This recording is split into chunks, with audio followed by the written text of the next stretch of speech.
How you doing, man? Yeah, what up, y'all? Bitch ass, your boy Lloyd's. Bitch ass, Mick. Nah, I'm saying, what's up, y'all? Yo, I'm not gonna lie. Everybody just wants to hear kind of how we met, so I kind of want to just do the rundown on how that all happened. So I'm gonna give it my perspective, and then we kind of go into like what this was going. So back in the day, I know if y'all know, I got into manifestation because I was trying to get some ass, and that's just what it is. At the end of the day, I lost a girl, and I'm searching up on YouTube, young Aiden, all heartbroken, not knowing what he's doing. Searching up on YouTube how to manifest that, like just not how to manifest, but how to get my ex back. And being me, I ended up buying some stupid shit from this guy that had nothing to do with manifestation. The dumbest shit I've ever seen in my life. Why do I feel like I know what it is? What do you think it is? Was it a white guy? Yeah, I did the same shit like in 2018. I feel like I know exactly what you're talking about. It's like a white guy with darker hair. Dog. Yeah, he got like a guy that is just full of bullshit. Bro, I'm not gonna lie. I have the document in my phone. I'm gonna send it to you after this. I'm not gonna lie. I gotta go find it. It's probably the same nigga, bro. Which I'm not. That would be even crazier. That's a story for another day. But we go and I find this guy on YouTube. It's a law of attraction guy. It was the dumbest shit I've ever seen in my life. But that led me down the rabbit hole of what manifestation is. So I found myself on manifestation TikTok, and eventually I ended up finding Tone. As back in the day, if you guys were not in the community around 2020, 2021, it was very, very female sided and or very fat, ugly males that were weird. And I want to like the Joey files, but Tone Yeah, knows. Like he can even say, like back in the day, you might have been the only non corny male in the whole entire space. yeah. And so I saw that. I'm like, damn. If I'm talking about getting a woman, and mind you, I'm logical. I know nothing about manifestation. I was like, well, if I want advice on how to get a woman back, I'd rather be from a guy who's not short and stubby, and just a guy in general, because I'm not gonna get a woman's help as a man when I didn't know anything about LOA. Because I'm like, okay, it's a guy. He's probably been in my shoes before if he's a manifestation coach, and he doesn't look worse than me in a sense. Like he isn't ugly, which is a big thing. So I go and I get coaching for him. Mind you, I sent him my last $100 because I literally just wasted, I think it was a couple hundred on this other shit, and I had no money, no source of income, no bills though, so I was chilling. I ended up buying his shit, and we ended up playing COD, I think. But yeah, how do you remember that interaction? I think you DM me on Instagram or some shit. It was. You I have the screenshots of those. Yeah, he DM'd me on Instagram and was like, I think he was asking for like a custom plan or some shit. And then I remember posting on Instagram something like, yo, if y'all want to run, if anybody wants to run like, I think I was playing Call of Duty at the time. I was like, if It was anybody in your want to run, YouTube comments. yeah, it was like, if you want to run Call of Duty, like, hit me up or some shit. So he hit me up and we started playing Call of Duty. So from there, we were just like yapping every now and then. I don't remember how the fuck you got my number. Custom plan. You sent me it through my number. Oh, Yeah. Apple Pay. Apple Pay. I paid you on Apple Pay. Okay. Yeah, that makes Because I was sense. like, I don't got nothing else. But but in reality, I was trying to finesse your number so I could sell that. No, let me stop. No, so we started yapping every once in a while. And I remember I hit him up because I was like, yo, you got to see this shit. Like, they're trying to fuck with me. My SP was with a guy. And mind you, I'm sending it to what I think to be my coach, my mentor. And you know exactly what I'm talking about, too. I think, oh, I'm sending this to my mentor. Shit, finna be sweet. No, bro starts flaming the fuck out of me. He's like, that is your SP? He's like, I'm not gonna lie, dog. She chopped. You could low key do better. And I'm sitting there perplexed as fuck. Like, I gave you money to help me get this woman back. And you basically just slapped me in my face. But I'm a good sport, so I was laughing. But at the back of my head, I'm like, yo, aren't you a coach? Did I pay you money to tell me to to get outside? Do you remember that? Yeah, bro. I remember exactly where I was too. I was literally driving somewhere. I had just left my house, and I stopped at a stop sign. I was like, "Hey, what the fuck? This nigga just sent me." I was like, "Ain't no way you spent your last couple $100 on this." I was like, "Nigga, you could definitely do better." Like, and that's just me being real though. Like, I'll tell people that. Like, don't get me wrong. I'm a big proponent of like, you can get whatever the fuck you want, da da da da. But some people, I'm like, bro, you're literally choosing this based on your current self concept.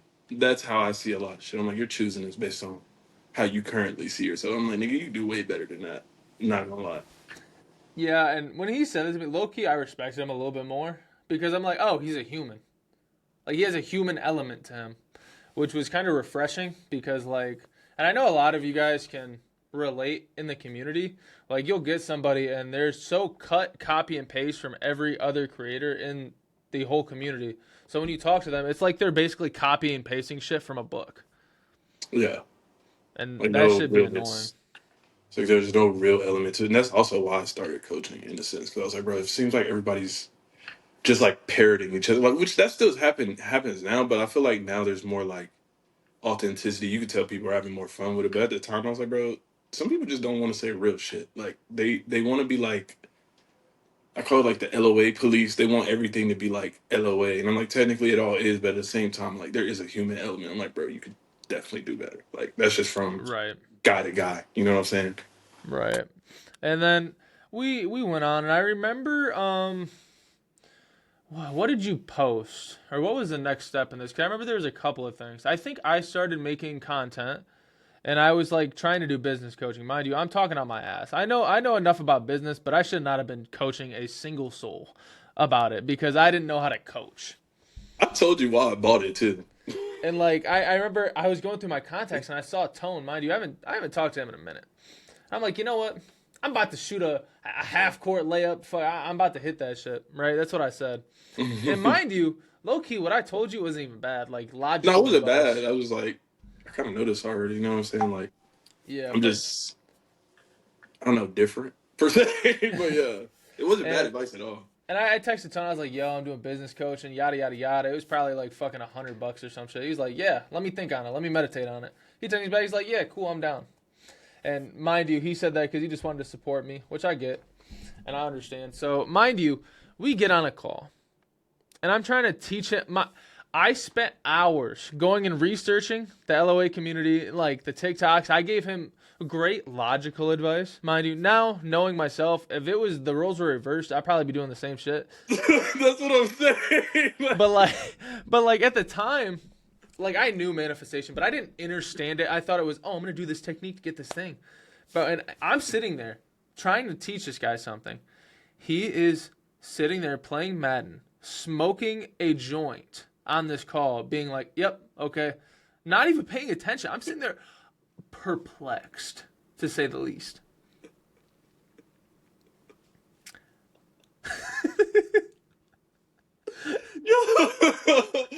I remember that shit so vividly too. I had a big ass fucking backwood and I was just playing bad and I was like, yep, Bro, you had that shit in your ear. yeah. You had Before it one even in your started. ear and one in your hand. Like you were, bro. I'm like, dog. Yeah, I was on Ah. some shit. I ain't gonna lie. I was on some shit. And then eventually, what was it? You wanted to start filming stuff. Can you walk me through that? I don't remember what I said or where I posted this or like if I said this to you directly, but I was like, I kind of want to start doing like going around the country and doing like interviews at like big football games, like college football games, NFL games, da da da. And I think that's when you brought up Lansing, like Mm-hmm. being Michigan.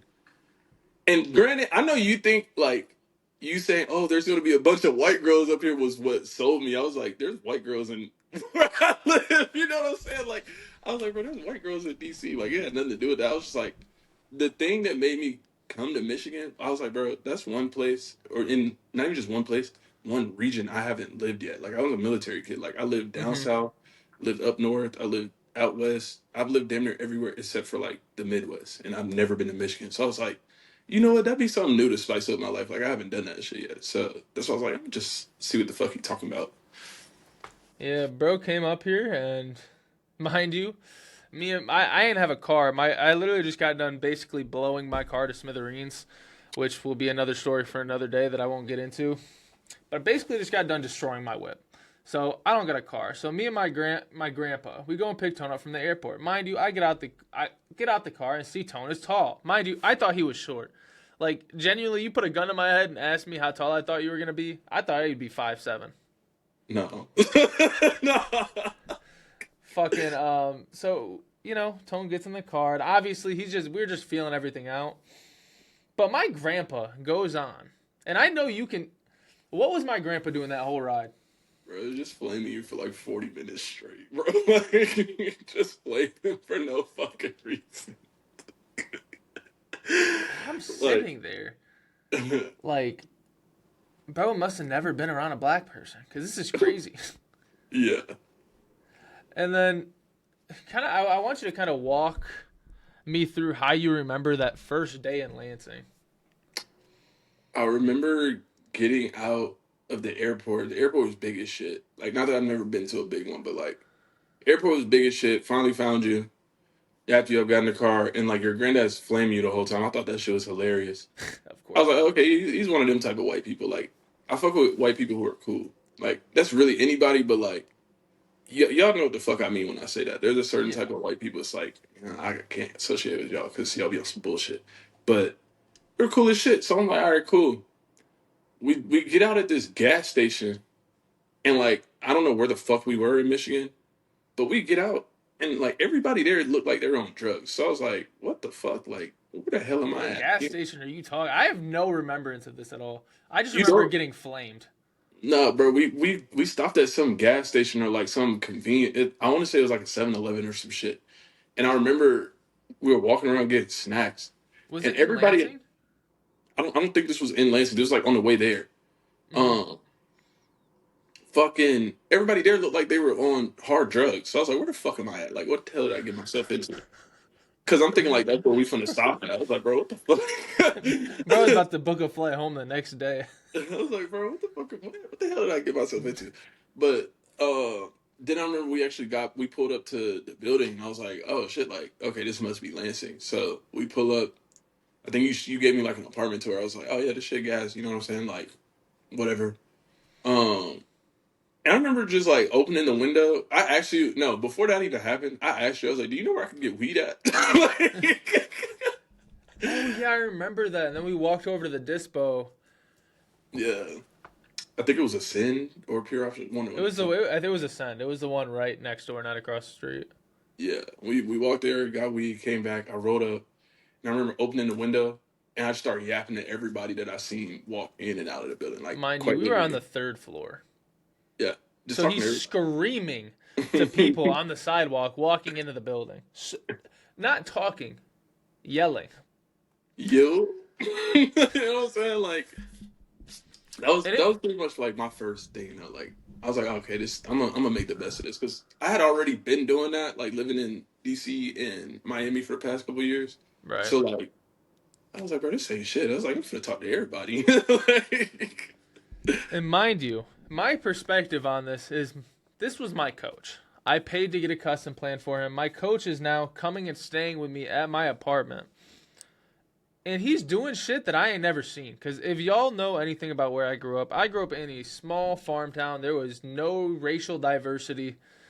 Like, only white people, very small. There's probably like not even 30 people in my graduating class. Like, it was that type. Yeah. damn. You've been there, so you know. Yeah, The only yeah, thing that's cool absolutely about do. that school is the hoops. Yeah, We had a nice gym. But, I'm seeing this guy yell out the window and talk to everybody. And it low key opened up a part of my brain because I had never, like, that seemed taboo to me. I had never seen anybody act like that, you know? I mean, yeah, like, cause to me that's normal. Cause like the type of friends I started getting around, we were all on the same shit. Like we were studying like how to socialize and all that shit. So like when we would go out, we talk to everybody. Like especially in a city like Miami or in DC, where like more than likely, if you're a guy, you learn how to socialize. It's to learn how to talk to beautiful women. So like, I was like, bro, yeah, I'm talking to everybody. Like, I don't give a fuck. Like, I treat everybody the same. I'm talking to you, everybody. I'm talking to everybody. So like, I get there, I'm like, yeah, that's first order of business. I'm talking to every fucking body. I'm trying to make connections while I'm here. So, and I don't remember when the fuck we went out for the first time either. But like, I want you before we get into that because I know that vividly. I remember being terrified, but I want you to like talk about how I was when you first met me, like genuinely. Oh yeah, this nigga was super serious, like just OD serious, like just straight face, firm handshake. You would have thought this nigga was like a CEO of fucking Google or something. Like he was just so fucking serious, and I was like, why is this nigga OD serious about everything? Because I'm at the time, I will say like us being cool kind of helped us merge certain parts of our personalities. Because like it's not to say I was never serious, but I was super unserious at the time. Like I didn't give a fuck about a lot of things. Like unless it was my business or TikTok, I really didn't give a fuck. I was like, bro, shit's not that deep. And then he was the complete opposite. Where like to him, everything was super deep. Like even probably by the time you tell like the story of when we went out, it was that's why I was like, bro, what? Why the fuck this nigga so serious? He need to get out of his shell and have some fun. And like, so we I think the first night we ain't do nothing. I think we just no, we actually I think we went out the first night you were there. No, you went out by yourself. You went to go. No, I'm thinking of different shit. I gotta get my story straight. It's been a long ass time. I think we went out the first or the second night we were there. Some sweet. And I remember first night we played Madden. We were chilling. Second night we went out. And we go out. Mind you, he's leading the way. I've been living on this campus for 3 months. I ain't never been out the crib.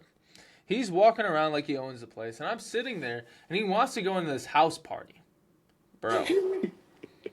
When I tell you, if y'all could think about the most palpable levels of anxiety a human could possibly feel, was when this motherfucker was basically trying to drag me into this house party. Bro, I was fucking terrified. Mind you, I'd never done shit like this. I was never that type of person. Do you remember what I'm talking about too? Loki, because bro, I was just like doing shit. Like, cause I told you when I came up here, I was like, yeah, I'm just gonna talk to everybody and I'm gonna try to get into as much shit as I possibly can. Cause why the fuck not? Why wouldn't I? You know what I'm Bro. saying? Like, And I remember he asked me, he's like, "Yo, you want to go in here?" I'm like, "Nah, bro." Like, I made some excuse, and I think he got the hint. yeah. And so we're walking back. We're going back to the apartment, and bro is talking to this group of like six white women, right, that are on the campus from like one of the frats or sororities or whatever. They're coming back from one of the parties, and he walks up to them and starts talking, and he's like, "Hey, how you feel about like my friend, bro?" The second most palpable anxiety of my life because why the fuck? Bro is trying to put me on a whole group of 6 people. Mind you, I had to have been wearing something crazy out because I had no drip either. I don't know what the fuck I was wearing. I don't know. It's probably something crazy because that was before your mall spree. Yeah, which we'll get into. But, that didn't go well. I remember, I think I locked up. I said something and just, it was bad. And we ended up getting home. And I remember that night, he's like, "Look, we're going to go out again tomorrow." I said, "What?" He's like, "We're going to go out again tomorrow. And you don't have a say." And I was like, "Well, I got shit." He's like, "You don't got shit to do. You're coming out." And mind you, I had nothing to do. I was terrified. And mind you, this is like early day Tone and Aiden. This was a complete different vibe than it is today. And I'm like, he's like, "You're gonna get comfortable. Like if I'm gonna be up here, you're going to come out." He's like, "That's just how it's gonna be." And I remember we went out the next day. Do you remember what even happened? I remember more so like the the overall of what happened for the next couple of days because it was like you were starting to talk to people more because I think I was telling you like I was like, bro, the way you get out of your little like social anxiety bubble, I said talk to everyone. Like I was like because I was explaining to you because I think and I could be wrong as shit because a lot of times when people see someone like me, they think like I don't have social anxiety or like I'm just like 100% fearless and talking to people. I was like, nah, I just talk to everybody I see. That way, by the time, let's say I want to talk to a more attractive woman or I want to talk to a social group that seems cool as fuck, I'm not in my head anymore. I've already spoken to everyone who came within 5 feet of me. And I think I told you that was like my rule. Yep. Like when we were walking there, I was like, bro, if somebody shows up within 5 feet of you, just say, how are you doing? Or how's your night going? And I think that's where I remember the, what you say? Oh, Yes. That and like No, oh my living God, the what was it? dream. Oh my God, That don't even shit. get me started, bro. That shit. How you doing? I'm living the dream. This is like a humiliation ritual. I'm not gonna lie, mind you, and like he said, I took everything so deep. So he told me that thinking, oh, he's like, all right, cool. Like he'll start talking to people. No, I took that shit to the extreme. You- Like he would talk to a lot of people, but like he'd have discernment, right? He wouldn't talk to everybody. Me, it didn't matter. Like I would talk to legitimately everybody we came across. No bullshit. yeah. Which I ain't gonna lie, I feel like this is why when we talk about like social skills, I was like, damn near it's almost a necessary evil because then you develop the discernment to be like, all right, I'm not talking to them because they might be busy or some shit. But when you start off and you just talk to anybody and everybody, like it gives you the confidence that like I can do it. You know what I'm saying? Like I technically I don't give a fuck, but like I want to respect people's boundaries to a degree. You know what I'm saying? So Yeah, no, it was genuinely crazy. Like I would talk to everybody. Like I remember we walked past a group. Like it was a guy and a girl. They were obviously arguing, but like I'm so much in my head. Like I'm gonna talk to everybody. Like I didn't give a fuck. I was like, oh, how you guys doing? They mean mugged the fuck out of me. They didn't even say nothing. And I remember Tone. And we were walking back to the crib. We had already been out. I'm absolutely hammered. He pulled me aside. He's like, look, when I said talk to everybody, I did not mean everybody. Like like most people. Like, yeah, 'cause I remember their faces too, because it's like, all right, bro. Like, I mean, like a good majority of people, like if you can see somebody's arguing, it's like that's probably not a time to be like, "Hi, how are you?" You know what I'm saying? Like, Mind you, that's how it came across too. Because I had like, "Hi, how are you?" That's genuine. Like, I'd literally talk to everybody. I know I made some people uncomfortable, but it was like Tone said, it was a necessary evil. And I remember in the next couple of weeks, like we were going out, and we were filming because we were. Did we start filming when you were up there that first time? yeah, Yeah. So we started filming some shit, which is just like interviews. Which if y'all have not saw them, they're still they're up on YouTube, aren't hilarious. they? Yeah, they're fucking hilarious. I think what is there? I think the last time I looked, there was only 2 YouTube videos. Didn't we have more content than that though? I think so. I think we lost a lot of content because of the mic, but also um, there was another reason because there was like 3 nights we went out and filmed, and we either lost the footage or like it didn't have audio or some shit. I don't know what the fuck it was. But yeah, there's 2 videos up right now, so I might leave that YouTube in the comments just because it's funny. But like we went out and we were filming, we were like in the evolution of me throughout those 2 weeks before you decided that you were finna stay up here full time was insane. Like, can you like walk them through how that actually looked from like an outsider perspective?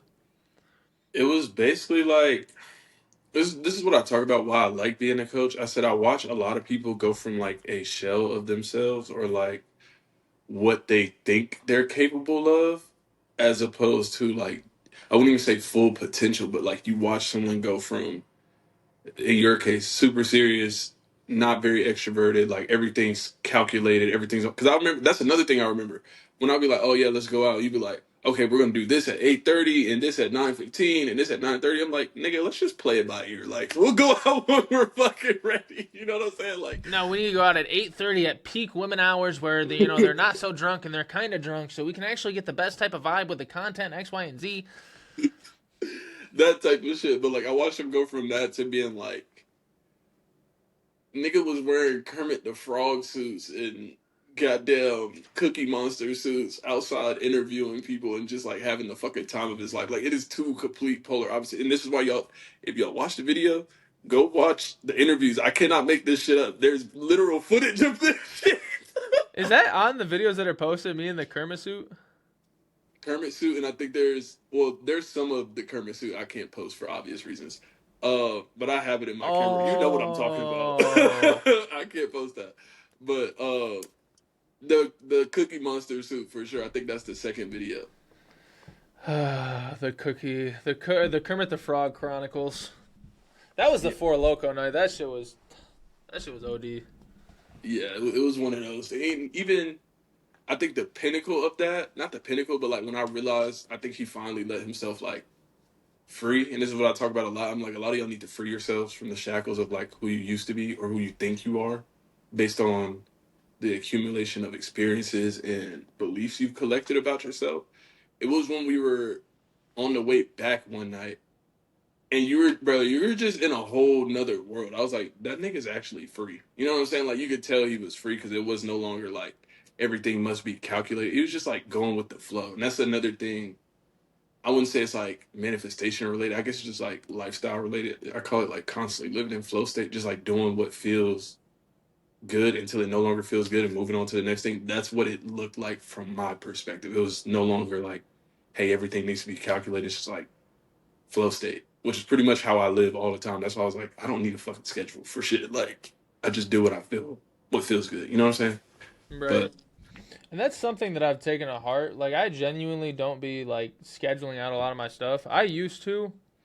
And I remember you, like, when we stopped living with each other, which is a story for down the line, like, we both kind of got away from doing that shit, and I kind of went back to being more logical and X, Y, and Z. But, like, it was really cool. And even looking back at it, watching myself develop and go from, hey, I am this person who you probably wouldn't enjoy hanging out with in all levels of life, to, damn, this guy's actually cool to be around, and he was, like, free. You know what I mean?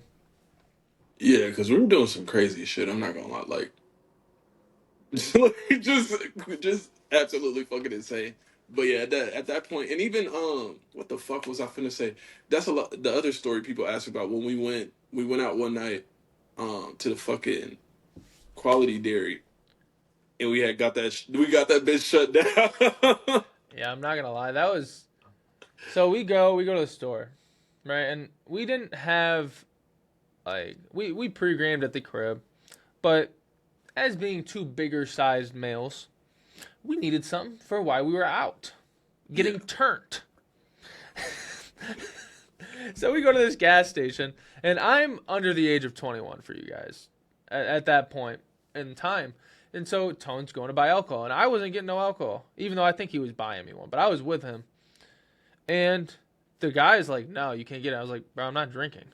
Like, I'm underage. I'm not drinking." He's getting alcohol. He's like, "But you two came in together, so I cannot serve you." And me and him both kind of like had like a light bulb. We're like, "We're gonna shut this damn gas station down." And we talked about it. We get back to the crib, and for a couple of days, we were kind of manifesting, jiving, doing our thing. And then literally, what was it? 2 weeks later, yeah, it was shut down. bro, the gas station was legitimately shut down. And people think like, "Oh, I can't do this because of this." No, we literally shut a whole gas station down with our minds. Like, Mind it you, sounds this was crazy. confirmed by his girlfriend. This isn't just some bullshit. Yeah, because like if she was here, she'd give her point of view. Because she was like, I remember telling her about that because like she was wanting to know about like how you were before she came into the picture. Like, Hmm. um, and she was like, I was telling her the story about it, and she was like, "Oh my god, that's so crazy!" Because like, literally a week before it shut down, me and my friend we saw this like gas station across the street. It was like, "Oh, we could start going there and like buying alcohol and getting whatever." And she was like, literally a weekend later, it was just shut down, and we always wondered why the fuck that happened. Like, And it was one of the most popular ones on campus. yeah, So it was crazy because I remember like that happened, and I was like, "Wow, I can do that with my mind." And it was it was a funny time. yeah. And then, oh yeah, that was the other story. Because I'm trying to make sure we hit all the stories you're asking about. There was a story when I woke up the one day and I wrote down like I'm gonna find a free eighth or a free quarter of weed. Yeah, I think it Like, was the eighth. yeah, I wrote that shit down. And that's like obviously when you're living with somebody, like a lot of y'all talk about like a manifestation buddy, but when you're living with someone who like actively manifests, like you're more inclined to keep doing it or do what you know has been working. So like we're doing that shit, and I wrote that shit down. And I remember we were walking back from coming out, or like going out basically. And I was walking, and I take a step, and so I was like, "Hold the fuck up! That's not sidewalk." I feel. I look Mind you, down. you're missing a part of the story. So let me actually explain this. So obviously we're coming back out, and as we're walking back, we're probably about maybe 5 minutes away from the crib, right? And these people who are out on the balcony, they see us. We didn't say nothing to them. They yelled for us to go over there, and I remember they literally were smoking with us on their balcony. They invited us into their apartment. Do you remember that? Yeah, They invited us into their apartment. We go on their balcony. We're smoking this weed. And I was like, oh, cool. He free weed. Like, we got a fat joint. Cool. I was like, that must have been what he was talking about because it hit me right there. I was like, oh, I remember he wrote this down this morning. He told me about it. And then as we're walking back, bro finds a full ass bag, untouched, unopened, of eighth, like a weed, and he smokes it that night. And I sat there and I'm like, mind you, again, I'm new to this. I don't fully know the ins and outs. I remember sitting in my house like, bro, is this dude a real human being? What kind of witchcraft did I just what did I just witness?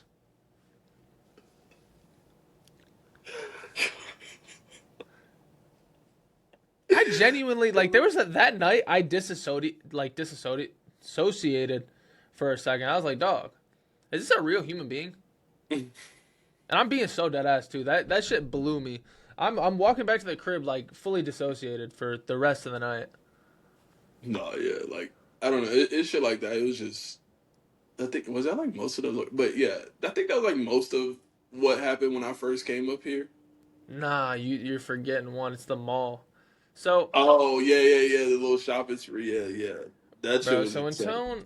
when Tone came up here, I was not making the type of money that I was 2 weeks later. So from the time that he came up here, I probably made what, like 50 grand in the span of 2 weeks. It was Yeah. insane. And mind you, he's seeing all this. This isn't just me pulling it out of my ass. Like I was showing him because when I was excited, I'm like, yo, this is my coach. Like I'm gonna show him because I'm making money and I'm new to this shit. I was making so much money, it was ridiculous. And I remember one morning, and this really stung. Bro, I put on a fit, the worst shoes, bros. Like the pants were just like it was just bad. It didn't make any sense.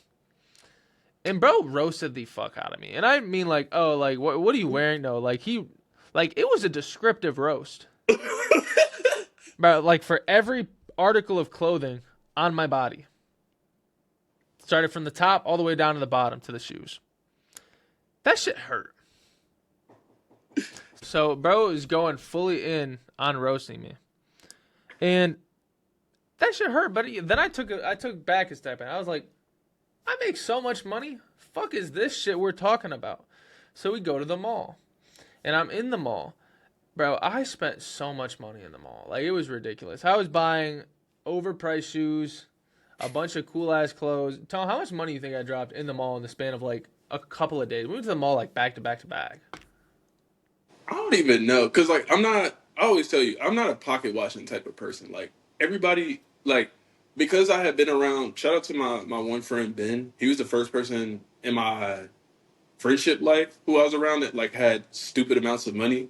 I never knew how much he had, but I wasn't like pocket watching. So like I would never be like, oh, he spent this much money. I just know we were going in there every day, and you're like buying new fit after new fit after new fit after new fit after new fit, like basically revamping your entire wardrobe. And I'm not gonna lie, funny enough, Ben was the same, bro. He did the same shit to me. Funny enough, like I was wearing a fit, and this nigga looks at me. He goes, "Nigga, you." Like, he didn't say nigga because he's white. He goes, "Bro, you dress like a big ass fifth grader," and I was like, "The fuck?" I know that shit hurt. I know that Like shit hurt. A big ass it fifth grader hurts, is but crazy. like at the same time, it's like nah, because like you know how guys are. Like when your boys roast you, it usually helps you become a better person. It's not to For like sure. rip on you. It's just like nigga, you need to dress better. You know what I'm saying? Like Like I wonder what listen, happened if you didn't ever roast me. I probably would have never changed my fashion. yeah, you know what I'm saying? Like, but if I Yes. had to guess, maybe like 10 to 20K. I could be wrong though. I think it was closer to 10. I spent so much money. I bought so many like really really nice shoes.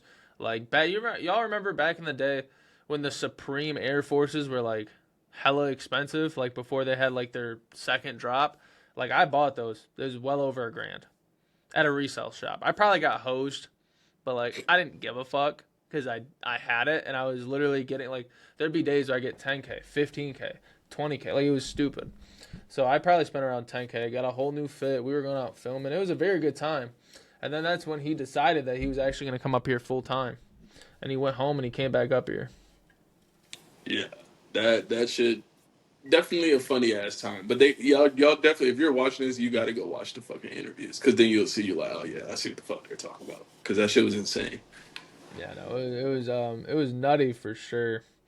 And like a lot of people And what I want people to genuinely get away from this is how quick you can actually like change your reality, bro. Because what was it, like 2 weeks? You watched me go from some person who probably had what you would call negative aura into Not negative somebody or just serious. Just that's the like vibe. It wasn't like negative or you're just super serious. That's it. it was like not fun to be around.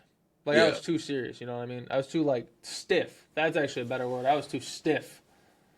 Like I wasn't flexible in myself. And I went from not making any money, I had zero social life, I know that, and I started to look better. I went and fully changed my life in 2 weeks. It was nuts. And the funny thing is, I forgot to mention this. If they go watch those videos, bro, within 2 weeks of filming, we actually had like full on glazers, like the triple T. Yeah, no, Like, bro, we were known, and I don't remember why. Why did we stop doing that? Oh, you left. You had to yeah, leave, didn't you? Yeah, that I forgot about that. Yeah, then he was up here for a while, and bro had to leave because of some situation that I have no remembrance about. it was like family related, but like, yeah, if I really feel like no bullshit, if I hadn't left, I don't know what the fuck we would have done by the end of the year, but that shit probably would have been insane because that was just like 2 or 3 weeks. If you would have stayed, we would probably. I would assume we'd probably still be doing that shit. Yeah, it was like 2 or 3 weeks, and it was like full on glazers. Like they would see us and be like, "I want to do an interview. I want to do an interview," or like even the top, bro. Even the time I fully took some nigga's girl and I had a full on clown costume on. Like you literally could not see my face. You couldn't see Bro, shit. And that girl was like all over me, bro. Like that shit was insane. bro, he was wearing a clown costume with a Tom Brady jersey over the clown costume, or was that a Lamar Jackson? It was one of the two because I I think it was swapped them Lamar. out. It was Yeah. Lamar, and but I'm sitting there. It was crazy. Like, there's a lot of crazy pictures. I have some of them that are in my Discord. That like, there's these pictures of these two women who came over to us and wanted to take pictures with us, and they were basically throwing ass on us. Mind you, you can barely see my face. I'm in a Kermit the. No, I'm not. I was in the Cookie Monster suit for that. And bro has a mask on, so they don't even know what he looks like. Bro, like the people loved us. It was very funny. So if y'all have never seen those, I'm gonna put them down below, and I'm sure Tone will too. Yeah. So y'all will be able to see that shit. It was low key funny. It's And like the epitome of like I always say I don't think people fully stretch the limits of what self concept can go to or manifestation because like that would sound so foreign to some people because we were wearing costumes, mind you. It wasn't even Halloween. no, it It wasn't was even like close to Halloween. September. It wasn't even in October. It was in September. We were wearing full on costumes outside, yammered. And bro, I remember one of the times we were in. Mind you, this guy thought it was a great idea to get me two Four Locos. I'm gonna pin it all on you because I wasn't old enough to buy alcohol. So my influence does not matter. Just because I said I wanted it, you should have been the adult there. Anyway, bro, force feeds me two Four Locos. By the way. That's crazy. And I remember we're in this alley, like, where people would walk to get to different bars and like Target that we had there. And I had a backpack on with Svedka because like during the interviews we'd do like questions to where like, hey, if you get this right, we'll give you a shot. And I remember getting so mad one time, like I wasn't mad. What happened? Do you remember that? You were just drunk. You're Yeah, like, fuck this fat good dog. I was like, yo, what the fuck? yeah, we had like a half gallon of Svedka because we didn't want to buy like good alcohol for these like random people we met on the streets, right? And they didn't care because they were already hammered anyway. And I just saw this bottle and it pissed me off, so I threw it at a wall. And it broke inside of my backpack because I didn't fully take it out of my backpack. My backpack got soaked in Svedka. So for the rest of the night, I smelt like liquor. And but that night was really bad. I think that's the drunkest I've ever like humanly been. Yeah.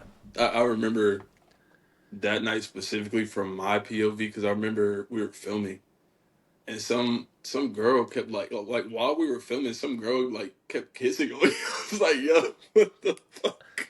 Bro, not only was she doing that, one, she was like, she had said in the interview, because we did an interview with her. You did an interview with her while I was filming beforehand. She said she was gay and that she had Yeah, a girlfriend. yeah. Bro, and then you're filming for some other people. She stayed around. She's biting my ear Like, she had her whole tongue inside of my ear, dog, while I'm trying to film. Like, it got to the point where I was, like, pushing her away. I'm like, dog. Like, if you want to be about it, we can do this later. But I'm working. Right now, we're working on something. It's unserious, but it's serious. Bro, and, like, there was just so many funny stories. I wish we actually had a cameraman that had followed us around. Yeah, that probably would have been smart to manifest at the time. I just wouldn't even think about that shit. No, Funny hell no. enough. That that would have been crazy. There's so many funny stories that they'll come out over the years, I'm sure, as we remember more of them. Yeah. But like then we go into the second part of I say the Tone and Teague Chronicles, which was he left for a while, and he ended up coming back. What was it, in January? I remember specifically it was January 23rd because the date was 123. Interesting. Yeah. So bro comes back then, and I was hanging out with a whole nother crowd. I was yeah, I had let myself like be free. I was out living life. And I Yeah. remember Tone, like I'd probably ask him because his plan was to always come back up here. Like he's like, yo, I gotta handle something when I'm back. I'll probably come back up. So I'd ask him like every month because like I wanted to go out and film. I'm like, I'm not going out. I tried doing it by myself. There were just some weird people. I can't film myself. It just didn't work out. So I'm like, yo, when are you gonna be back up here to film? So like a couple months later, because he left in October, he comes back on January 23rd.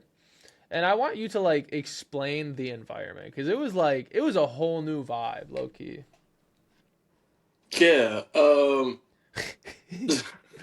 Did you? Yeah, you had Marley by this point. He had a Yeah, dog, and I think not even think the first day I come back, like one of the first day I come back.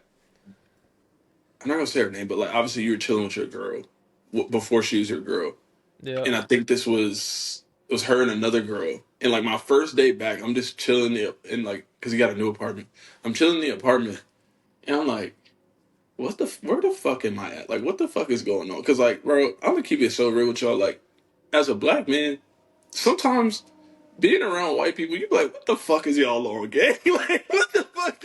Like, I have friends of all cultures, so like, I have these moments all the time, like where I'm around either black people, white people, Hispanic people, like Asian people. I'm like, what the fuck?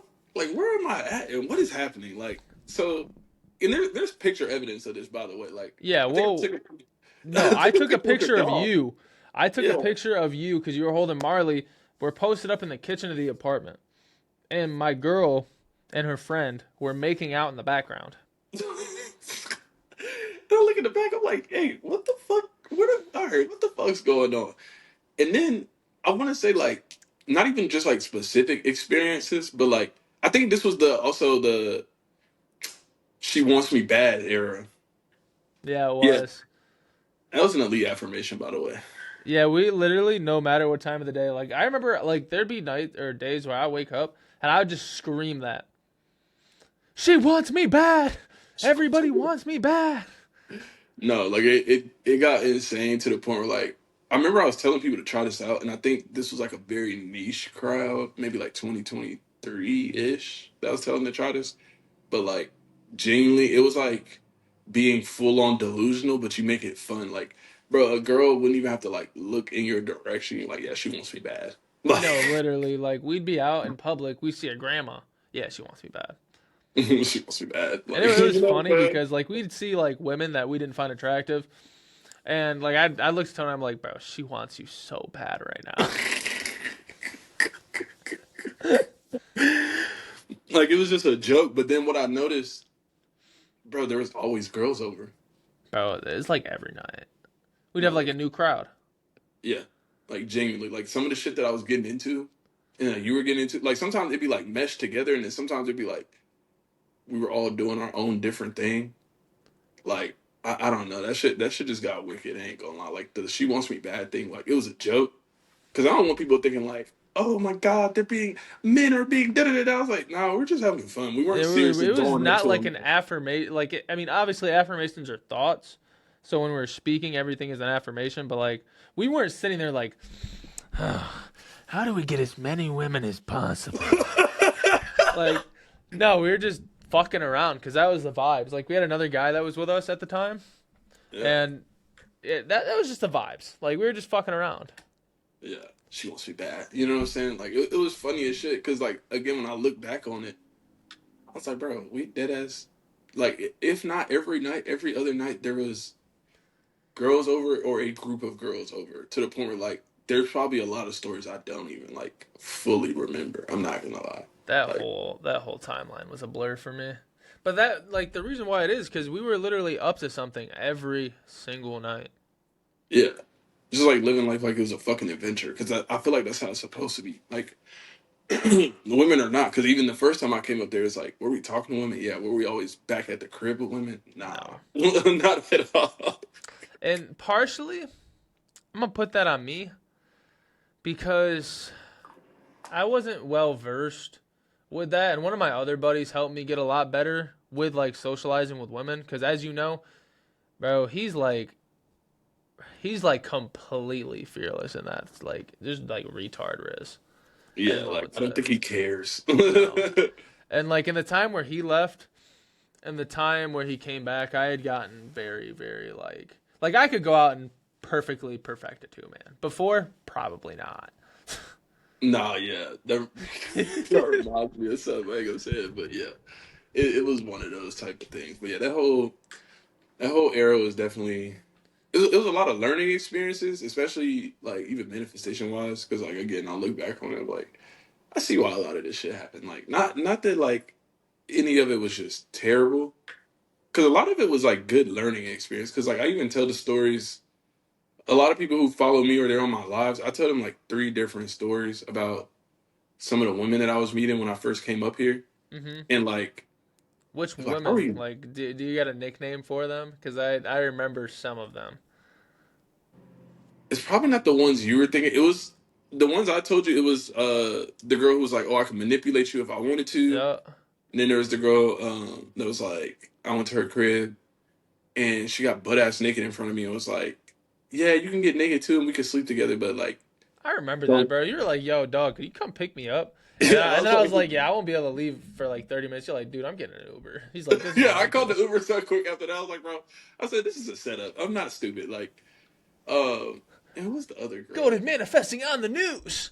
Yeah, not no Sersky. Won't catch me in any allegation. Oh, the other girl was the one who came over and she was just like talking shit about men the entire time. Talking about Like the just Love Island woman, yeah, like bro. I done walked into that piece. I get back from the gym. I was out. I think I went out like I went to the gym. I went on a date. Went and did something.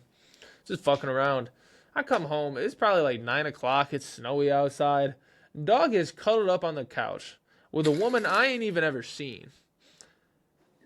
And they're watching Love Island. And I come in the crib wanting to eat some food.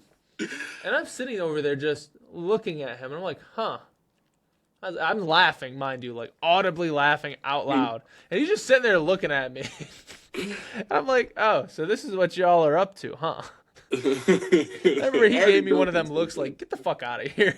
Yeah, I was like, bro, you see what the fuck going on here. You know what I'm trying to do. But like the further the night went along with that specific girl, I was like, bro, I said I wouldn't want to mix my energy with this because, like, again, looking back on it, I was like, these were all different reflections of the girl I was dating before, and it was almost like I don't like to say reality's testing you. It's just like an old story playing out, and I was Yeah, like, bro, if I was unaware, I probably would be dating one of those three girls right now, like on some dumb shit, because I would have fell for it, but like because I was sitting there working on my self concept, I was like, this doesn't make any sense to me. Like this wouldn't be something I would do if I was XYZ set person. So like right.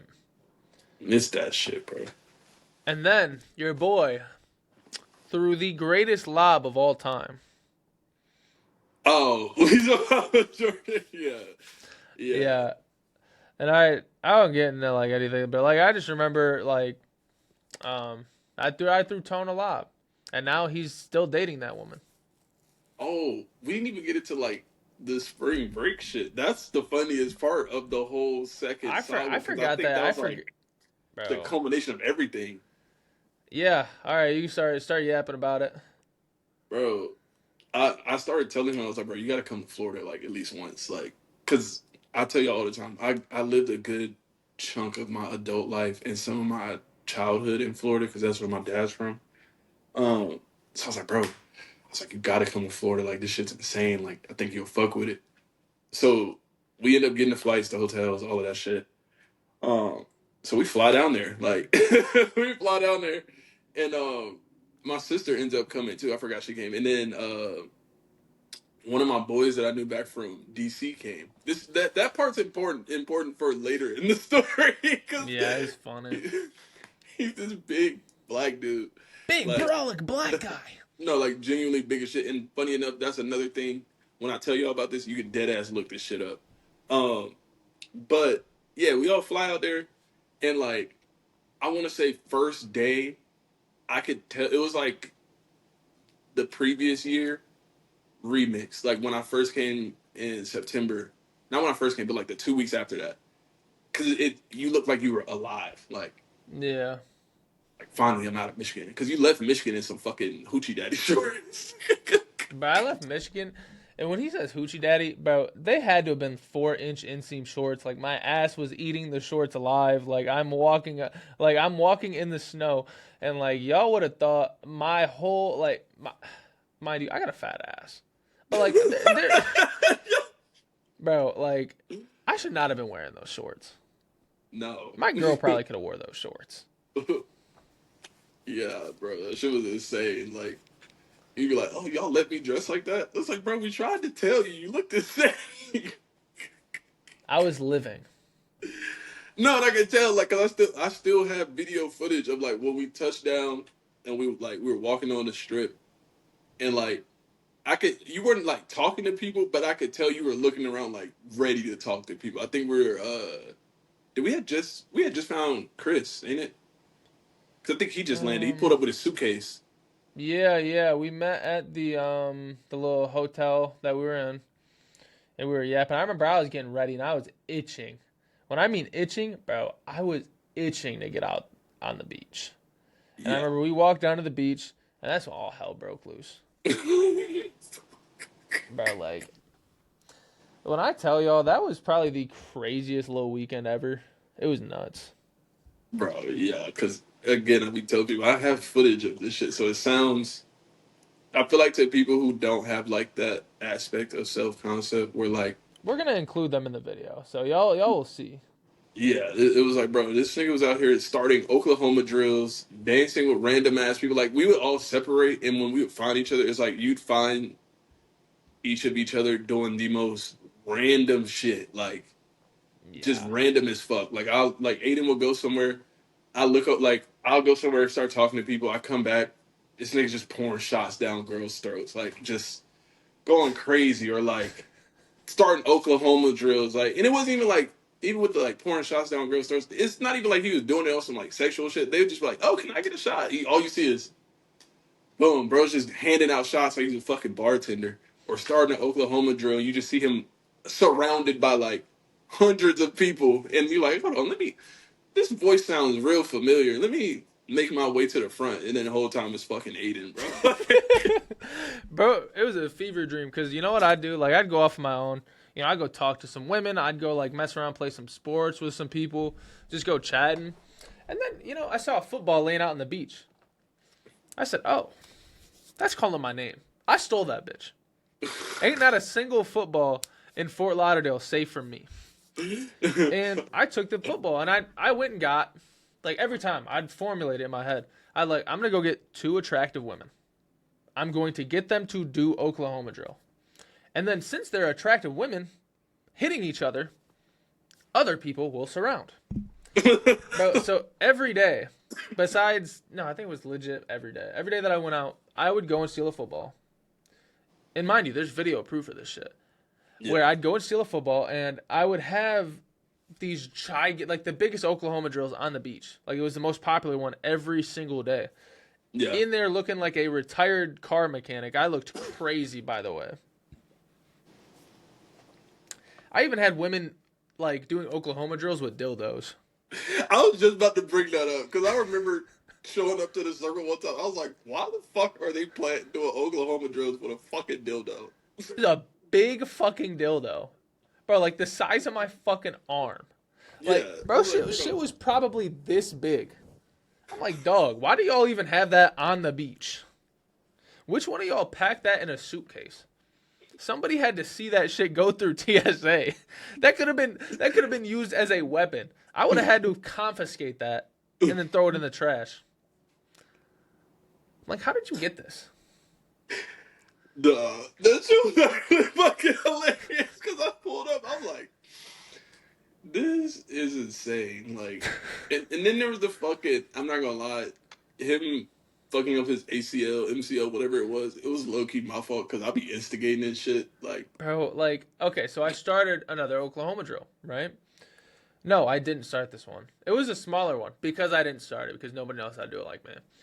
And we go up, and I'm standing next to this dude who is probably about 10 pounds heavier than me at the time, but it's all muscle. And mind you, I had let myself go for a good bit because I looked amazing before spring break, awful on spring break, and amazing after. And again, there'll be video footage of this shit, so y'all will be able to see what I'm talking about. And Tone starts saying, "Battle of the Mullets. Battle of the fucking Mullets." And he gets them chanting, a whole fucking, probably like 150 people chanting Battle of the Mullets. And at the time, I didn't know Tone was the reason why this was started. And I'm like, you know what? I ain't no bitch. I'm going to do it. Mind you, I won 2-0. I done clapped the guy. But at what cost? At what cost? I won the battle but lost the war, okay? Because he probably had a great weekend. My ass, I couldn't walk. So the first time we did the Oklahoma drill, like the beach we're on, there's like, it's like a hill. It's slanted down like this, so that's probably why. So I go and I tackle this guy. Mind you, I rocked this shit. Yeah. But I'm sitting there on the ground, and his friend, Chris, comes up to me. He's like, "Yo, you ready?" I'm like, "Dog, I fucked my knee up bad." Like, and I knew because I tore my ACL in the past. So I knew. I was like, bro, this shit's bad. And Chris is in my face. Like, I mean, he's in my face. Like, as close to this mic. He's like, dude, you ain't going to go out like that. You're not a bitch. I know you better than this. He's like, you're going to go win again because you're not going to walk away from this with a loss, are you? He's like, get up. And I'm sitting there. I was like, damn, that was low-key a good speech. So they start, and he, mind you, he's in the middle of it counting because we did them together. He'd like find his way in there after I started it because I turned around one time when I was doing an Oklahoma drill, and bro starting counting with me. I'm like, where the fuck did you come from, Chris? Bro, y'all just spawning. I don't know how to, bro. That shit felt like a fever dream because like if I found you, I would find him. If I found him, I would find you. Like it was weird as shit. Like, bro, but anyway, I get up and I start running at this guy with the ball and I run him over. And Tone is sitting there. He helps me up. He's like, yeah, let's fucking go. And I'm like, dog, I can't walk. He's like holding me. I'm like, dude, I can't put any pressure on my left leg. I'm cooked. And he's laughing, mind you. I didn't know how serious it was. I'm like, nigga, probably just a little, little bruise, little bump. Nah, nigga tore his whole. I didn't tear my ACL. I think I sprained my ACL. I didn't tear it because, like, I was fine. And I was fine. We walked back to the crib. The next 2 days, I was kind of bunkered up, and I didn't do much. But I was still going out every day on the beach. I was shooting my like painkillers, fucking these numbing gel. Like it was nuts. It was cool. But I remember, and this is one of the stories from that trip that was literally crazy. I remember I had bought a lot of stuff that I shouldn't have been buying that I won't get into. If y'all have been on the lives, y'all know, but I won't say it on YouTube. And, I was just stupid. I stopped affirming and doing all the shit that I knew I should do, and I wasn't paying attention to my thoughts.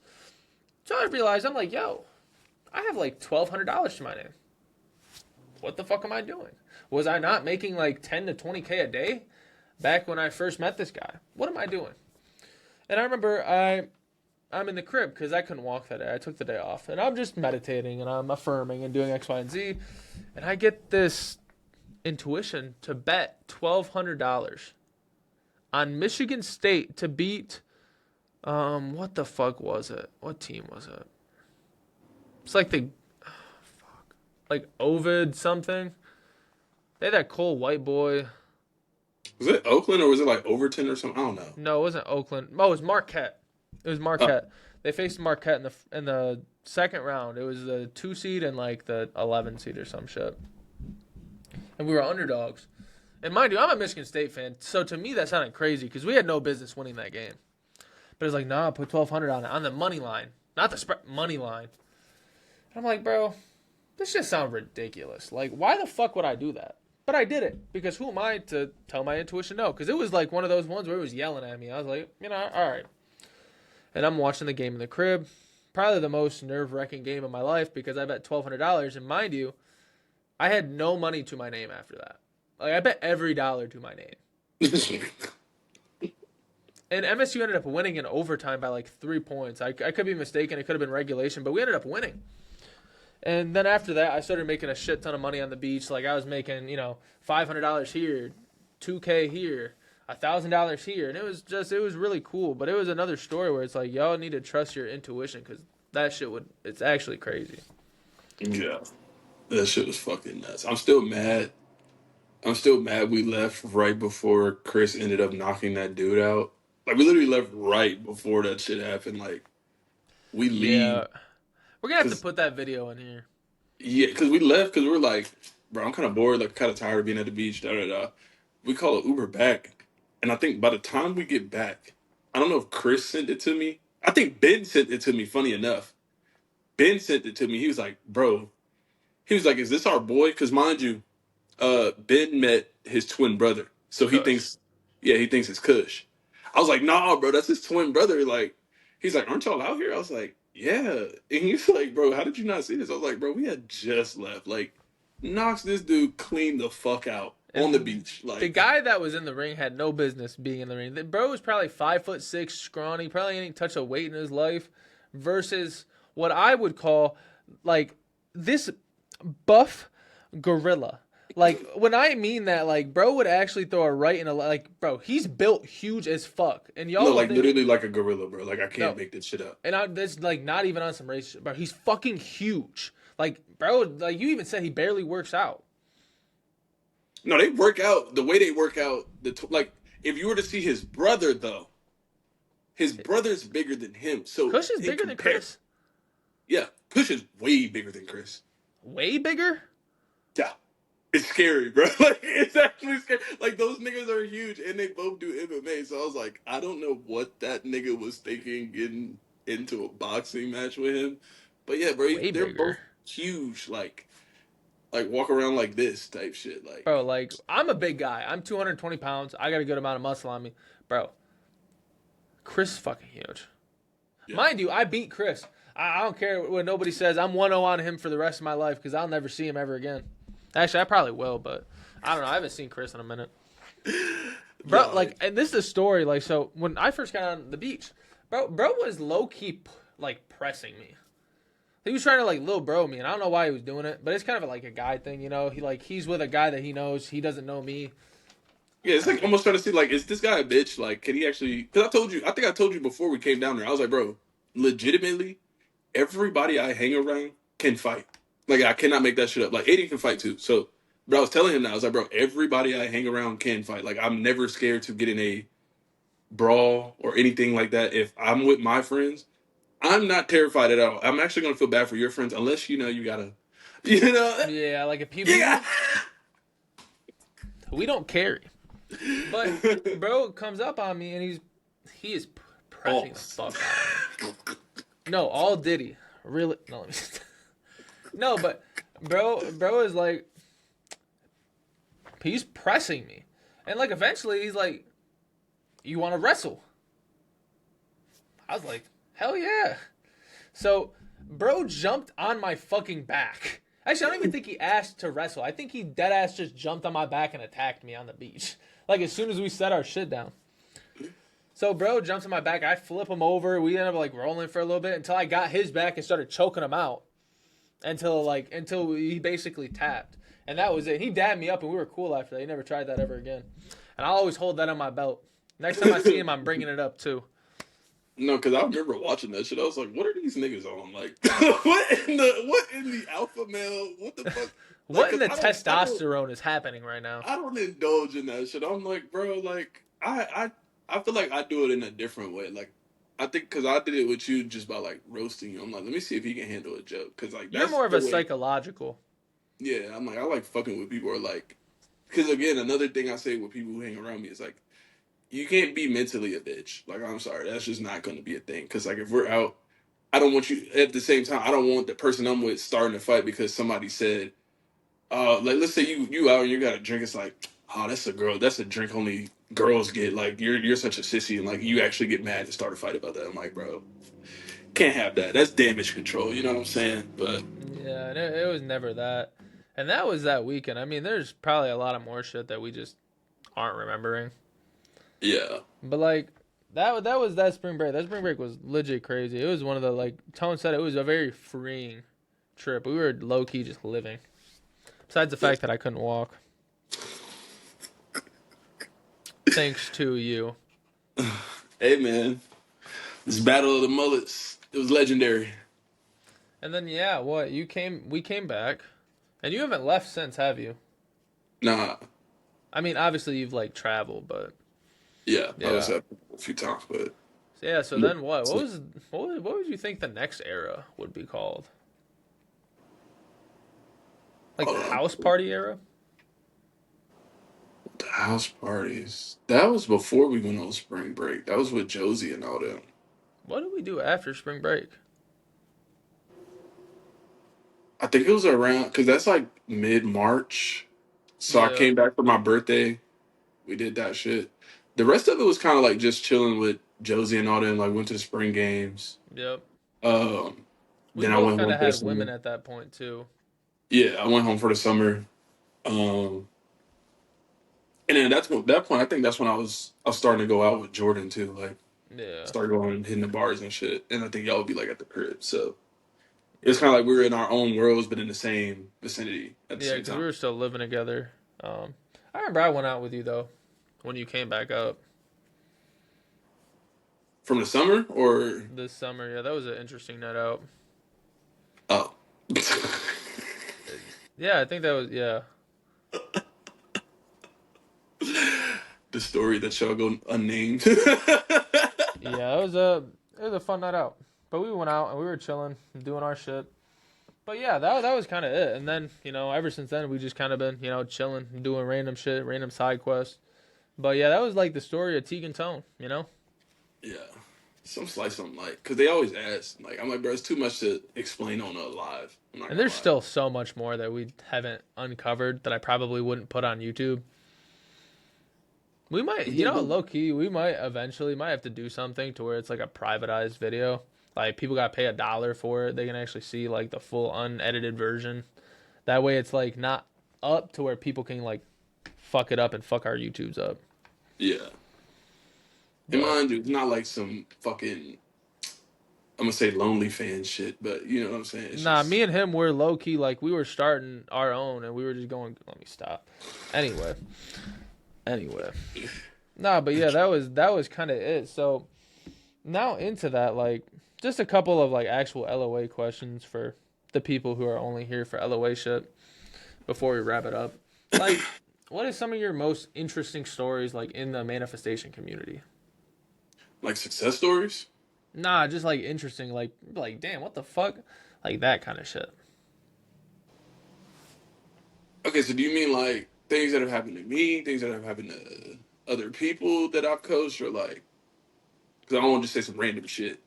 No, literally, just like if you had to go tell like a crazy story from the LOA community that involved you in some way, whether it's a client, you in general, like just anything. I want to say there's a few, so I'm gonna just run through some of them really quick. I think one of the like a lot of people asked about like how real revision is. I had a client at one point, and she had technically manifested her person back at this point. They were back in the contact, but he revealed to her that like um, he got the third party pregnant, like, Oh shit, and I've she was heard like, this "Oh, what story. do I do?" And I'm like, again, me just being me, the same way I am with you. I was like, it's really up to you. I said, if it was me, I'm leaving. Like pregnancy is my hey, we're done. You know what I'm saying? Right. Like, but she was like, okay, I'm gonna revise it. So she revises it. I want to say she hits me up like 2 or 3 days later, and she goes, oh my God, I feel so bad. And I was like, why? She was like, I revised the pregnancy and the girl lost a baby in a car crash. Like the girl's fine, but she lost a baby in a car crash. That's like one of the first stories I always tell because people are like, what's like one of the craziest things you ever heard? I was like, that one. Because it was just like, I remember when you told me that. I said, "What? yeah, because I think I was up here You at were?" that point. Yeah. It's like, bro, what the fuck? Um, then there's a story where visualizing spooked the fuck out of me for like a year. Like I didn't even touch it because like I remember for 3 days straight. I always get a backstory for six about 6 months. I was trying to manifest something and I just could not like because I kept wavering. I kept going back and forth. Like not even can I have it? It was do I want it? Do I not want it? Because it was like to deal with a relationship. So it was like I was enjoying being single, but also I was like I kind of missed a girl, so wavering back and forth. For a 3 day period, I locked in and I visualized two scenes. It was one where like I visualized me opening the door and the girl was there. The second scene I would visualize both of these were for like 10 minutes each. I would visualize her shoes being by the couch. And long story short, on the third or fourth day, I don't remember correctly. There were a lot of signs leading up to this, but I didn't give a fuck about signs at this point. Um, there's a lot of signs leading up to this, and on the third or fourth day, I get a call from a random ass number, and it was her. Mind you, she lived like 16 hours away. I pick up, she's like, "I'm coming to see you." Like, didn't ask, "Can I come see you?" She's like, "I'm coming to see you." And I'm like, you know, when you manifest shit, you gotta act like you're Yeah, you're surprised. like, "Oh, Like, oh, why are you doing that? wow." But yeah, it was one of those. Anyways, uh, she ends up actually pulling up, and I opened the door. I'm not even thinking about the manifestation anymore. I was like, okay, maybe like me visualizing that was just, you know, I didn't realize Yeah. how literal it was. So I opened the door, and like right in that moment, it was like having a conscious deja vu because there's like deja vu you get from a dream, but then there's like, no, I visualized this, and I remembered. I was like, fuck, I visualized this. It happened like fragment of second per fragment of second. Like it was scary as fuck. Yeah, Um, bro's consciousness was right in front of him. it was weird. Like it spooked the fuck out of me. And then second day, she comes back over, um, and I was like, "Yo, you want to go upstairs?" Because like obviously I haven't seen this girl in a long time. You know what I'm about to do? I'm He taking her to read her a Pout Town. bedtime story. No, I'm taking her to Pout Town. So Okay. I do that. I come back down and I look by the couch, and I wasn't even thinking about this. I look by the couch. And he saw a It was the pregnancy test and it was positive. Oh. bro. I'd actually off myself. Uh, I see the shoes, and the funny thing about it is, I deliberately remember visualizing a certain pair of shoes that she does not wear often. She literally says those are like her throwaway shoes.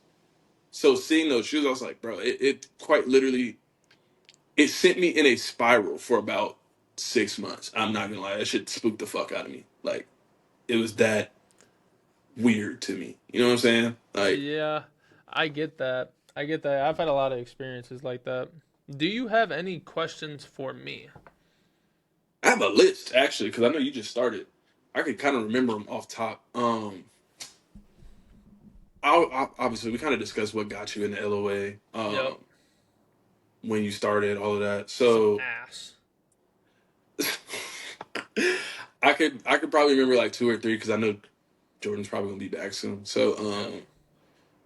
one of them was I know that you coach now, so it would be what's like your number one teaching point to anyone who I guess either watches your content or like signs on as a client. Like, what's your number one teaching point to them? I always tell them what the definition or my definition of manifestation is because a lot of people think manifestation is, oh, I'm going to go do this technique to get this thing. And mind you, I did for the longest time. I did not fully internalize what manifestation was, probably until about a year and a half, 2 years ago. So I always tell them, I'm like, my definition of manifestation is giving something to yourself as if it's already done until you no longer want it. And I say that, and a lot of people will be like, oh, no longer want it, but how I desire this thing. It's like, no, you no longer want it outside because you're satisfied with what you gave it here. And that's what I always tell people. And it's a light bulb moment for a lot of people. And they're like, oh my God, I am actively searching for this thing, which means I'm in the awareness of not having it. And that's like the number one thing I'll always tell people. Obviously, there's a bunch of other shit, But like that's always numero uno. If they don't know the definition of manifestation, what the other shit I'm going to teach them is not going to actually, they're not going to understand it. That don't make sense. So that's fair enough. And then I could say the same thing, but it's like what was the other one I was asking? Oh, it's basically if you had to go back and give the beginner version of yourself any advice or like coach someone who is like eerily similar to you, like what would you say to them? I want to say preferably like the version of you that like just discovered manifestation. Like what would you tell them that you know now? I would tell them to always stick to what got you the results. And mind you, I would say the definition of manifestation because my younger self would have loved to hear that. But I was very good at consciously manifesting when I first got into this. Did not Yeah. have a lot of issues. And the issue that I had, and a lot of people get, and I know you can attest to this from being a coach and having those issues yourself, is that you will overthink this shit. It is very, very simple. And for someone who's been in it for a long time, you will get analysis paralysis. And you'll start to think, oh, that's too simple. It can never work. And you'll slowly start to get away from the foundation you built. And next thing you know, you're left and you're not manifesting the shit that you want. And I was always tell somebody, especially somebody that is like, as soon as you start getting success, do not go away from the basics. That is what you need to be doing every day, whatever mindset, perception, etc. Do that every day. Don't switch it up, because when you switch it up, you're literally letting your ego get in there and tell you it's not working. Yeah. Because that's something I can definitely say I've experienced. Because I always tell people I started off with watching Sammy Ingram. Like, she's a godsend. Um, and just watching her, tons of fucking results. Kid you not, tons of fucking results. Because people ask me like, "Did you ever get coaching with her?" Or like, "Did you ever talk to her?" I was like, "Nope." I literally just watched her videos. Like, I thought her videos were like so gas. Never commented on a video, nothing. You know what I'm saying? Like, Yeah. we'll watch them, getting results from them, and then like later down, like later in my journey, all these other people would come around. And this is again before I became a coach. And this is why I say some people should probably like wait before they become a coach, because you could tell when someone like, let's say they know it but they don't really understand it. So like You can't their teach it if you message, don't understand the inner workings of the mind. yeah. So like their message starts getting confusing because like you're saying one thing, but then you just heard, let's say they heard Eric say something else, so then they try to parrot him, and then they hear Dylan James say something else, and they're like, "Oh, well, I'm gonna say this too." It's like that's where when I was still in applying before I even thought of becoming a coach, I would get so confused because I'm like, well, maybe there is more to learn, or maybe there is like, you start falling back into like collective beliefs as well. Like maybe Right. life isn't that. He's like, maybe I just got lucky. You know what I'm saying? Right. And Nah, that's I was like, keep something it simple. that I had went through is that, oh, maybe this shit doesn't work and maybe I was just lucky when I first got into it. It's like, no.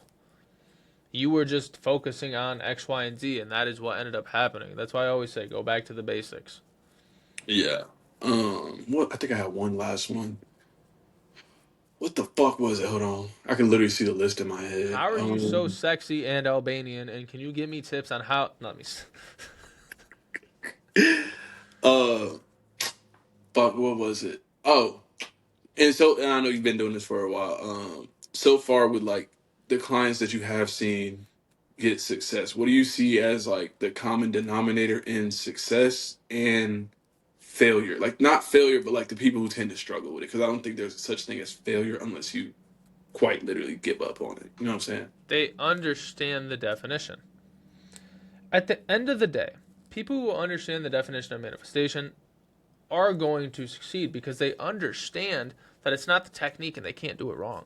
Everybody who I get with, and I've really not had a lot of bad clients, per se, but like I've had some that have like texted me. They're like, "Hey, this isn't working. What am I doing wrong?" I said, "Did you read what I sent you?"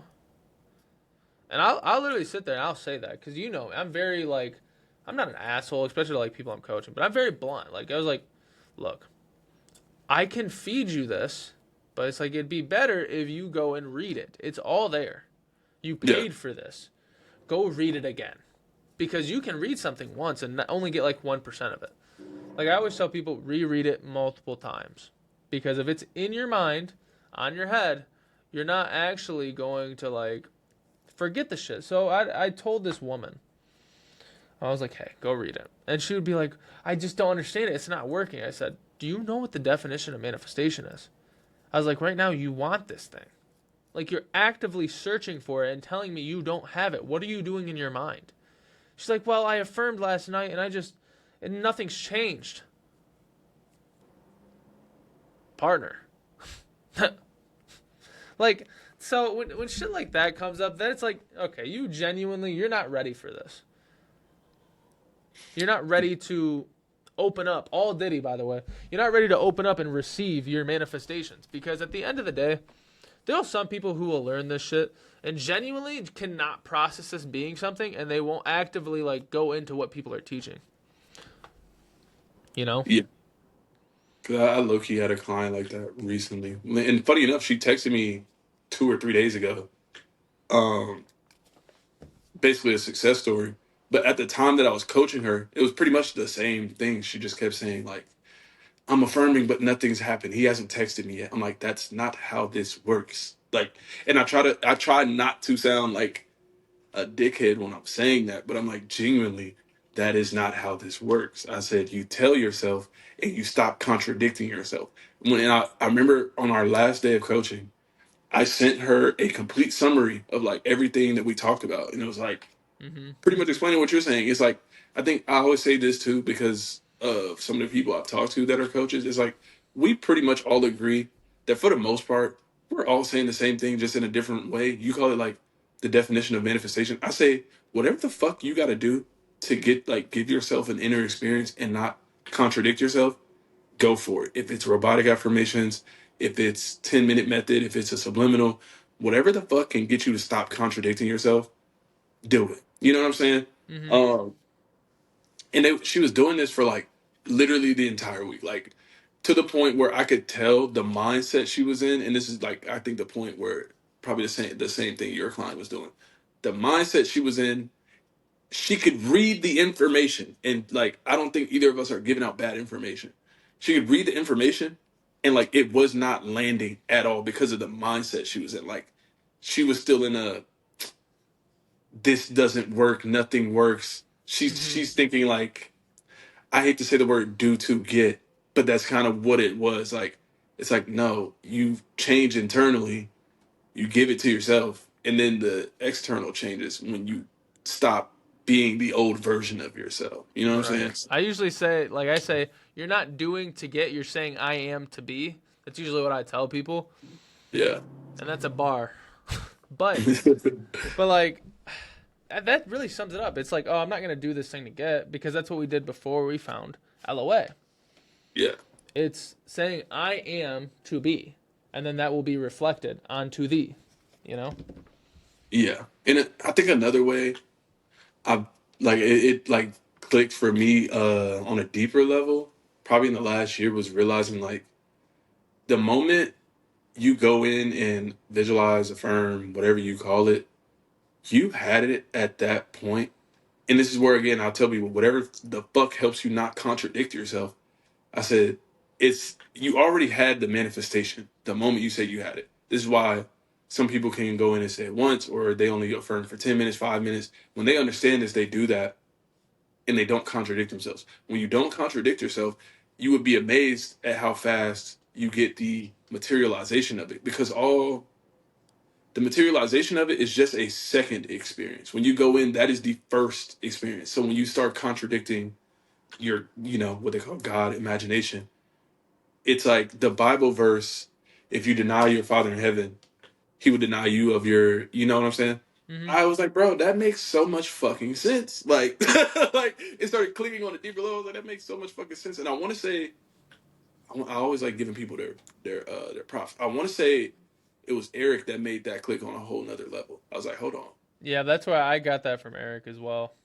Yeah, I was like, that makes a whole lot of sense. Like, granted, I already knew. Like, it's like I tell people all the time, especially as a coach, you learn shit and you relearn it. You learn it and you really like relearn it on deeper levels. Like, from the moment I started this shit, I already knew you're the god of your reality. You're the operant power. Like, there's nothing outside of you. Stop checking the three. It's like a different verbiage. But again, Right. sometimes you hear something from a certain person and it clicks better. You know what Yeah, I'm saying? So, there you can know something you can know of something, and then you can understand that, and then you just get deeper understandings of it. Like I've relearned so many things multiple different times.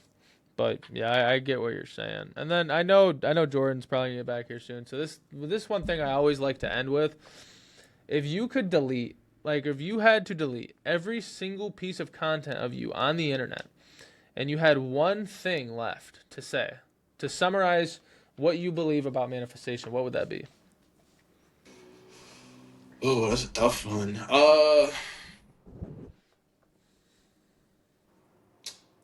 Like what would I say in that video, or if it was like the videos that are already up? No, what would you say in that video? Oh, I would tell people law of assumption could be summed up to this. Think as if it's true until it's true, no matter what you see. And every time you hear that quote, read it again, because it'll make more sense. Think as if it's true. Okay, this answers Tone, what do I affirm? Think as if it's true. That's not hard. Okay, now what? This thing happened. This thing happened. This thing happened. I had a bad dream. My SP said this. The money's not there yet until it's true, which means persist. You affirm something, you persist until it's true. And then the last part, no matter what you see. So that covers every circumstance you go through. The money's not there. The SP said this. Um, the apartment denied me, or the housing company denied me, the job application denied me. Until it's true, no matter what you see. That is how you Right. overcome every single circumstance, and even with self-concept. If you start claiming yourself to be a different person, it still applies. Think as if it's true until it's true, no matter what you see. I would sum it up just like that. And I probably wouldn't have to post another fucking video. Like, I'm like, once you think you understand it, Read it watch it again. again. Watch it again. Like, Do because the it's 10-minute simple. method on the video, and then do it again. Literally, like I think it is that simple.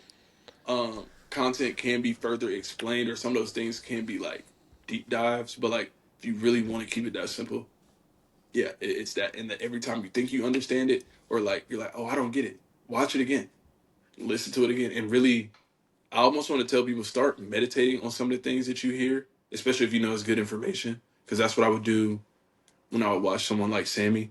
I wouldn't Hmm. just watch her videos and be like, "Oh, that was great information." Next video, nah, I'd be like, "I'm really thinking about what she said. Like, you're the god of your reality. Like, what does that really mean?" You know what I'm Right. saying? Yeah, that's So, great advice. I love that. But all right, I know everyone probably had a time, and I'm sure we'll be hearing about this for the next couple of weeks minimum every time we go live. But yeah, I appreciate you for coming on, as I know you would, and I will see you later. I'm gonna stop this, but I still want to talk to you, so I'm gonna catch you. oh yeah, go ahead. But see you guys.